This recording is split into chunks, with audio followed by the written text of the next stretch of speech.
নমস্কার। বাস্তু নিয়ে আমি যত কাজ করেছি বা এখন অবধি করছি, তো তাতে আমি এমন অনেক বাড়িতে গিয়ে দেখেছি যেখানে বাড়ির ডিজাইন বা বাড়ির বাস্তু এতটাই প্রবলেমেটিক, সেটা হয়তো কোনোভাবে ঠিক করা সম্ভব না বা করলেও সেই রেজাল্ট আসে না। তো এই সমস্ত কমপ্লিকেটেড বাস্তু নিয়ে যখন আমি কাজ করতে যাই বা আমি কোনো সমস্যা ফেস করি বা আমি দেখি যে এটাকে কিভাবে কি করলে ঠিক করা যায়, তখন আমার সাথে আমার দাদার পরিচয় আছে। দাদার নাম নিতিন জৈন।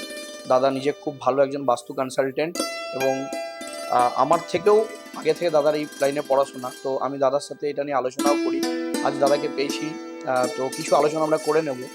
নিতিনদা, আমরা যখন বাস্তু করতে যাই দেখি অনেক বাড়িতে গিয়ে নর্থ ইস্ট, আমাদের ম্যাক্সিমাম বহরমপুরের ক্ষেত্রে এই সমস্যাটা হয় যে নর্থ ইস্টে টয়লেট, নর্থ ইস্টে কিচেন। তো তুমি তো আমার আগে থেকেও কাজ করেছো, তুমি দেখেছো যে এখানে নর্থ ইস্ট রিলেটেড প্রবলেম এবং তাদেরকে তুমি বুঝিয়েছো। বাট তোমার কি মনে হয় লোকজন ব্যাপারগুলো মানে বা শোনে বা আমাদের কথা শুনে আদেও কাজ করে? তোমার কি মতামত?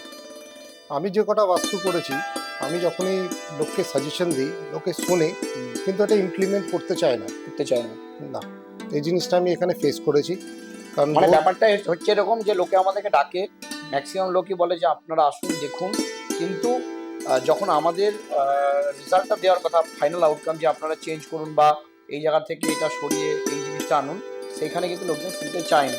না, তখন তারা যে মন্তব্যটা করে, তোমার এরকম কিছু এক্সপিরিয়েন্স থাকলে বলো যে তোমাকে যেন এমন কিছু আবদার করেছে, কোনো এরকম কোনো ঘটনা তুমি অনেক সময় বলে থাকো আমাকে যে এটা চেঞ্জ করতে হবে বা তোমার কথা শুনে করেনি, কাউকে ডেকে নিয়ে এসে করিয়েছিল।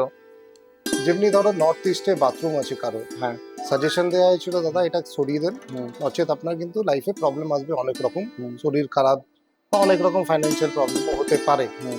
সেই ক্ষেত্রে লোকে বলে হ্যাঁ দাদা করব, কিন্তু তারপর ম্যাক্সিমাম পার্টি অন্য কাউকে ডেকে ওখানে কিছু একটা স্ট্রিপ ট্রিপ দিয়ে করি নাই, যেটা কিন্তু কোনো অবস্থাতেই হয় না। হুম। বাস্তুতে নর্থ ইস্টে যদি কোনো প্রবলেম থাকে, ওর কোনো রকম কোনো ট্রিটমেন্ট নেই। একদম ঠিক। ওইটাকে রিমুভ করা ছাড়া রিমুভ করা ছাড়া। আর ওইটাকে স্যানিটাইজ করা ছাড়া কোনো ওর সলিউশন হয় না। হুম। কিন্তু এটাও তো ঠিক যে আমরা আমরা জানি যে এটা বিশ্বকর্মা প্রকাশ বা মায়ানকায় বলা আছে যে নর্থ ইস্ট বা ঈশান কোণের রেমেডি হয় না। কিন্তু বর্তমান সময়ে প্রত্যেকের বাড়ি খুব ছোট, ১ কাঠা, ১.৫ কাঠা, ২ কাঠা জায়গার উপর বাড়ি।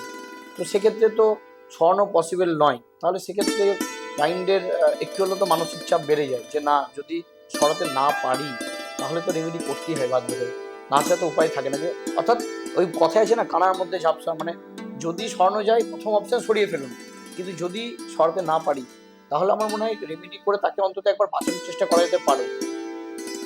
রেমেডি তো অ্যাজ সাচ কিছু নেই হুম। নর্থ ইস্টে বা সাউথ ওয়েস্ট যেটা আমরা বলে থাকি, এই দুটো এরিয়াতে যদি কোনো প্রবলেম থাকে, হুম। এর রেমেডি কিছু নেই। একদম। লোকে করে নিজের স্যাটিসফ্যাকশনের জন্য, আলটিমেটলি ওকে বুক করতেই হবে যে প্রবলেমটা একদম, ওখানে মানে থাকে। 100% কখনোই পসিবল হয় না। না, আমরা এটা ক্লায়েন্টদের বলে থাকি যে আপনাদের নর্থ ইস্ট, সাউথ ওয়েস্ট এই যদি জায়গায় প্রবলেম থাকে তাহলে সেটাকে আগে ঠিক করে নিন বা সেখান থেকে সেই বাথরুম বা কিচেনটা সরিয়ে নিন। নচেত আপনারা নানাবিধ সমস্যা, যেমন নর্থ ইস্ট মানে হচ্ছে ঈশান কোণ, বাস্তবতার মাথা, এবং সাউথ ওয়েস্ট হচ্ছে পায়ের দিক।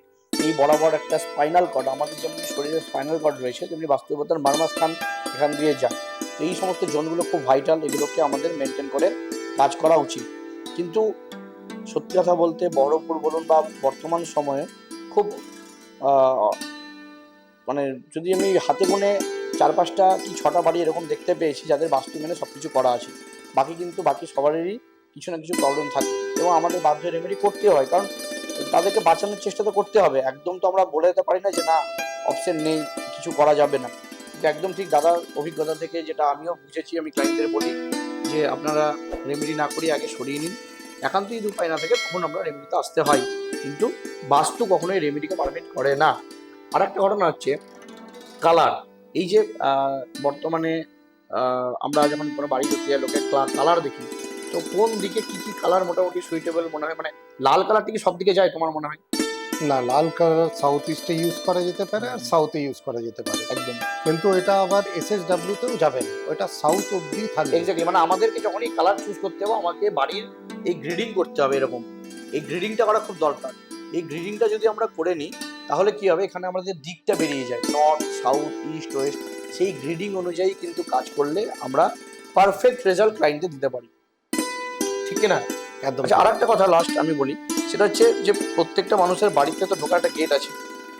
সেই গেটটা যে কোনো জায়গায় হওয়া কি ঠিক, না নির্দিষ্ট জায়গায় হওয়া ঠিক? না, এগুলো নির্দিষ্ট জায়গায় না হলে মানে যে থাকে তাকে বসবাস যিনি করছেন ওনাকে অনেক রকম সমস্যা ফেস করতে হবে। তুমি তো অনেক কাজ করেছো এরকম, নিশ্চয়ই এরকম দেখেছো অনেকের বাড়িতে প্রবলেম তারা ফেস করেছে গেট ভুল হওয়ার জন্য। হ্যাঁ, সেই ক্ষেত্রে সলিউশন দেওয়া যায়, হুম। কিন্তু যে যে যার এন্ট্রি W8 থেকে নিয়ে এস সাউথ ওয়েস্ট অব্দি আসবে তাদের কিন্তু কোনো ট্রিটমেন্ট করা উচিত না। আর আমরা নর্থ ইস্টেও যদি গেট থাকে সেটাকে বলি ওটাও ভাইবেল না, কারণ যে থাকে টেনেন্ট বা যার বাড়ি আছে যিনি থাকবেন ওনাকে ফাইন্যান্সিয়াল প্রবলেম ফেস করতে হবে এই ক্ষেত্রে। যাই হোক, তাহলে আজকে আমরা একটা ছোট্ট আড্ডা মারলাম। আমার বহরমপুরে দাদা খুব ভালো কাজ করেন এবং আমিও দাদার সাথে অনেক বিষয় নিয়ে আলোচনা করে থাকি বাস্তু নিয়ে। এবং আপনাদের যারা আমার এই প্রোগ্রাম দেখছেন, ভবিষ্যতে যদি আপনাদের কোনো কোয়ারিজ বা কোশ্চেন থাকে আমাকে বললে আমি দাদার নাম্বার দিয়ে দেবো। কারণ আমি সত্যি কথা বলতে অনেক সময় সবার ফোন অ্যাটেন্ড করতে পারি না। তো দাদা বর্তমানে কাজ করে, বাট দাদা একটু প্রচারে আসতে কম চায়। তো আমার বলাতে আজকে দাদা আর কি পডকাস্টে বা আমার এই চ্যানেলে বা ভিডিওতে দাদা বসেছে আমার সাথে।